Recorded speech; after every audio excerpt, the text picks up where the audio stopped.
May sinasabi si Lord sa iyo, huwag kang magbingi-bingihan.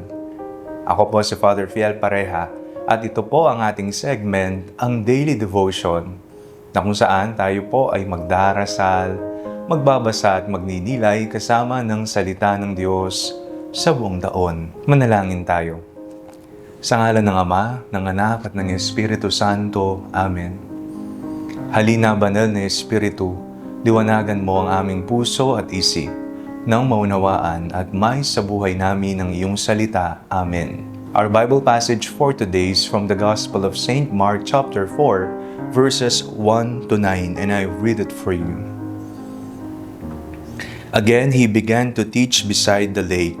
Such a very large crowd gathered around him that he got into a boat on the lake and sat there, while the whole crowd was beside the lake on the land.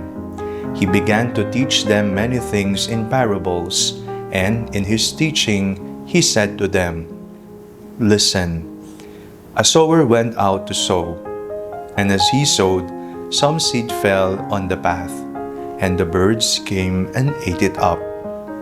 Other seed fell on rocky ground, while it did not have much soil, and it sprang up quickly, since it had no depth of soil. And when the sun rose, it was scorched, and since it had no tooth, it withered away. Other seed fell among thorns, and the thorns grew up and choked it, and it yielded no grain. Other seed fell into good soil and brought forth grain, growing up and increasing and yielding 30 and 60 and 100-fold. And he said, Let anyone with ears to hear, listen." Nagbibingi-bingihan ba tayo? O sadyang wala na tayong pakialam sa iba? Ang ating pong pagbasa ngayong araw na ito ay tumutukoy sa pakikinig sa salita ng Diyos. Ang salita ng Diyos ay ipinunla na sa ating mga puso. Sa katunayan, ang ating puso ay ang punlaan, ang lupa.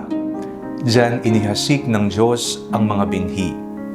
Pero habang tayo ay tumatanda, habang tayo ay nagkakaroon ng iba't ibang karanasan sa buhay, tanungin natin ang ating sarili.